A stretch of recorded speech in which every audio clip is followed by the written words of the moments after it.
Добро утро от... Не знам коя дата сме днес. Обаче зверски депресия съм отвърде. Защото не чувам.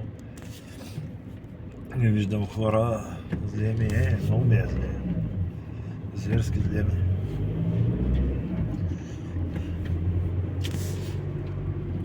Стига, че съм зле физически, нямам сила, то, дето не чувам, се засъпе бахти депресията, деца. Паника атаки, паника атака, вече разбрах какво е, направо лежиш и се чудиш, паникосваш, се чудиш какво трябва да правиш, ставаш, тръгваш на някъде. Отвратително е. Много отвратително. Трябва да се на работа, казах, че нищо не им казах. Казах им, че чувам. Все така.